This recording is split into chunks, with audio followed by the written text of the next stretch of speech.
So, Gloucester Rugby 20, Leicester Tigers 38. It's becoming our second home, isn't it? 4 wins on the bounce at Kingsholm. I think it's a record 7 wins on the bounce against Gloucester. We just love turning up at Kingsholm and bagging 5 points, do we? I think it's the last 3 games we've bagged 5 points as well. Yeah, just brilliant. Absolutely brilliant. It wasn't a perfect performance, but you're never going to complain about taking 5 points away from home, especially a place like Kingsholm, which, apart from the last 4 times, is a tough place to play and get a win at. So keeping the shed quiet, lots of Gloucester fans leaving before the end. Just a real good day of rugby, wasn't it? All in aid of Forehead Foundation as well. Great to see the big man on the field at the end. Yeah, just brilliant. Brilliant to get 5 more points after the tough starts of the season we've had. Yeah, just getting to the game itself. Started absolutely superbly. That start, those first, 3 minutes when we were attacking phases left to right, we looked really, really threatening. Almost a shame that we couldn't get a try straight away. But we did get the first points. Pollard slotting over a 3. Yeah, that was just an absolute superb start, exactly what we needed. Sadly, we couldn't maintain the momentum. Conceded quite a few dumb penalties back to back. The first one, I think Barton missed, but then made no mistake with his second one. But then looked like we were going to actually score the first try after 20 minutes or so. Multiple tap penalty seems to be our thing at the moment, going for the tap penalty rather than the corner or the scrum. Multiple tap penalties, but then Cronin fumbled the ball again quite close to the line. Second time he's done that in a few weeks. But probably should have had a yellow card to Gloucester. I think the first tap penalty, they were definitely not 10. Usually you'd get a yellow card for that. But hey, wasn't to be. But then went on to concede numerous very silly penalties that were just very, very frustrating. I think one of them was changing line on a kick. I think maybe Hamro got pinned for that one, but it was just silly penalties. But Barton didn't bring his kicking boots, thankfully for us. I think hit the post both times, missing the kicks. But then, of all the players to make a very silly mistake, Julio Montoya, back on his return, and probably the worst line-out throw he's ever thrown in his life. That was on par with Jamie George during the World Cup throw-in. It went, 10 metres towards the Gloucester side, and then made it even worse by conceding the breakdown penalty, which Barton did slot over this one right in front of the sticks, which was disappointing to concede that. But we went back up the other end of the field, won a penalty, and Pollard, make no mistake, he was brilliant off the tee today. And then had another one quickly soon after, slotting it over. And then big moment in the game almost, scoring right before the end. Was really good try, to be fair. Forwards got us in the right position, and then the ball got shipped out, and Ollie Collins, to be fair, finished really well. Him and one-on-one with Carreras, and Carreras had no chance. I think he defended pretty poorly there, but you'd always back Ollie Collins one-on-one there. And I think that was just a really big moment to get the score before the end, because I think we were pretty comfortable. Obviously, as I said, the dumb penalties were keeping Gloucester in it, really. They didn't really fire a shot apart from the kicks at goal. But to get that try, I feel like was just, really important at the time. So Gloucester 6, Tigers 14 at the break. I actually messaged my friend saying, I think we could get a bonus point victory here. I just felt comfortable. I just feel like Gloucester were very, very poor, like even more poor than I was expecting. I was expecting them to just fire us something, and they just, were like a worse version of us with just box kicking and really poor box kicks as well, just far too long. The amount of times Freddie Stewart had 20 plus metres just to catch the ball easily and run into contact. They were very poor, especially in that first half. But coming to the second half, Gloucester actually scored first. Freddie Stewart, that man, he had a brilliant game, but made his only error of the game, dropping a pretty easy high ball. The scrum, they won a penalty, something that was a bit iffy for us the whole game. The scrums, kick to the corner, and their maul was, proper powered over. We stopped it kind of straight away, but then as the players joined, they went over. McGuigan scored another try, scored against us. Feels like he's scoring quite a few tries against us as well as Harry Thacker when he plays against us. But went up to the before that actually. Sorry, Ollie Chesham got the yellow card, which for me was pretty soft. He obviously didn't mean to. He just accidentally pulled on his face, but hey ho. And then from kick-off, then they got a very soft penalty as well.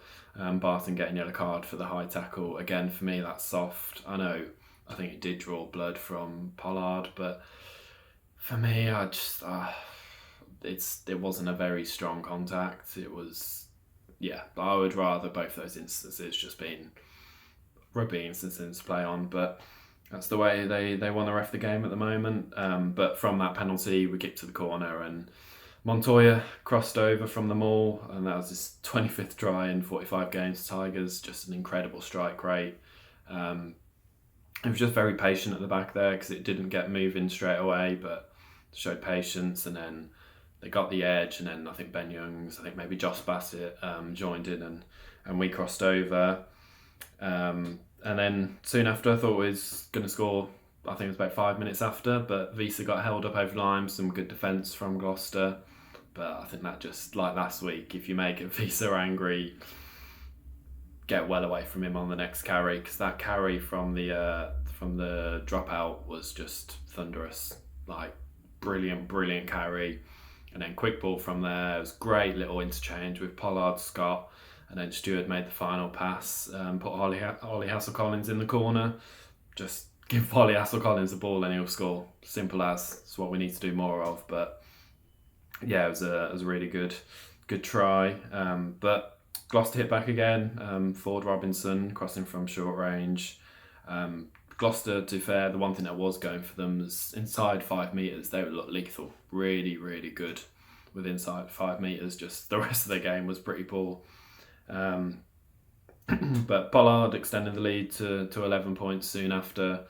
And then, well, obviously, we'd kind of won by that point, but we were just going for the bonus point. Fluffed up our lines multiple times and looked like we'd thrown the chance away of a bonus point victory with Claire's throw getting stolen at the line out, but they tried to clear. It was like, I think Barton got charged down, and then suddenly the ball just somehow came out the ruck, and Kata was the first one to notice that, and he went over.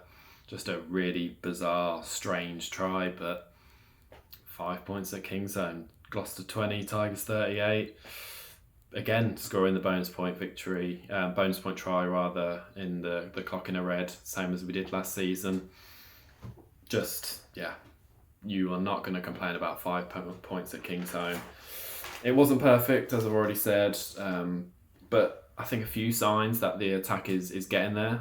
Both Hassel-Collins scores were really good moves with the backs. Our scrums weren't great, weirdly. I think our lineouts were maybe a tiny bit better. I think maybe we lost 2 lineouts, but our maul was pretty good, obviously scoring from that. But the scrums just weren't as good until Cole came on. The referee, to be fair, didn't like either side scrum. There was a lot of free kicks, but I think we conceded a few penalties there. But yeah, as I said, glimpse of our attack getting better. As these combinations embed together, as they play more together, it's gonna function better, isn't it? It's just gonna take time with these players. But as I already said, Gloucester just were very, very poor. I couldn't believe how poor they were. Just like a worse version of us over the last few weeks, really. Just box kicking. They've got such a good back three, but they didn't get the ball at all. I think Thorley made like 1 carry, and Reece Samet made maybe a couple more, made a few mistakes. Just, I'd be very worried if I was a Gloucester fan. I think it might be time for a change for them. They've had a very poor few years now. But us, 5 points. Very, very happy with that. Standouts, Andre Pollard, just pure class. Just absolute class, really. 18 points off the tee. I think missed the 1 kick, but yeah, great hands for the Ollie Hassel-Collins score as well.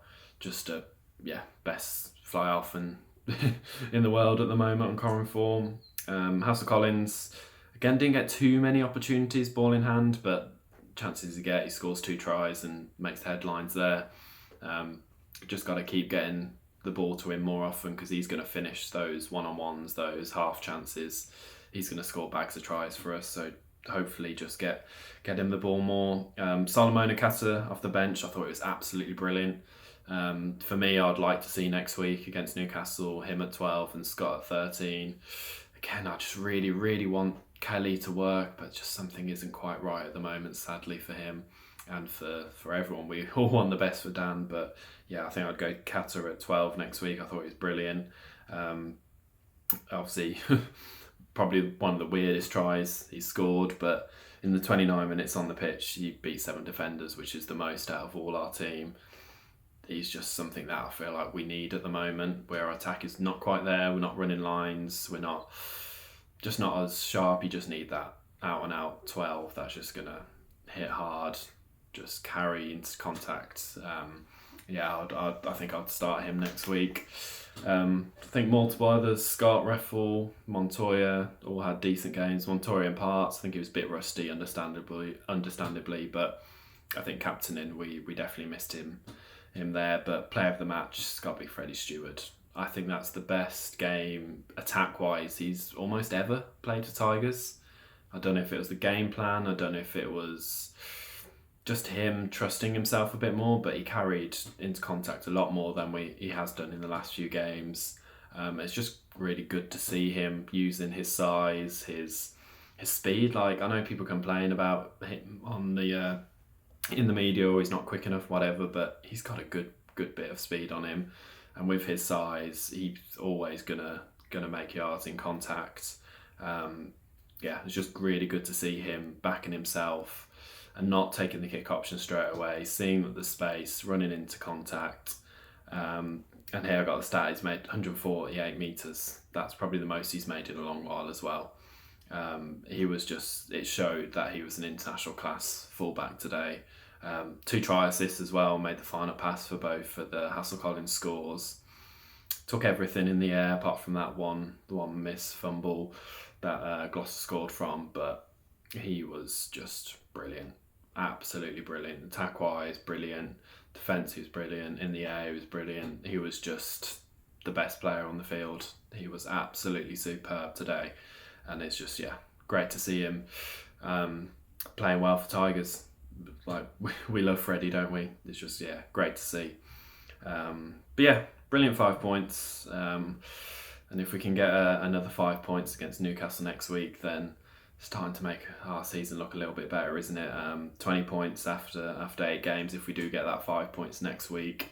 I'm not sure I'd have taken that at the start of the season. I'd expect a few more points, but we're well in the hunt for that top 4 place going into the European break, building the momentum. Confidence is going to be building these partnerships. Just everyone's getting used to each other. Everyone's getting more used to McKellar. It's going to take time, but it's starting to show the signs that it's starting to click now, isn't it? Onwards and upwards, hey. And I think just finally to finish on, just Ed Slater, as already said, brilliant to see him out there. Hopefully they raised loads of money today with the both games. Just a true inspiration for, I think, everyone. Everyone can see what a challenge he's been through these last couple of years, and just what a man, and wish him all the best for going forward, and hopefully they raised a lot of money today. But on to Newcastle next week.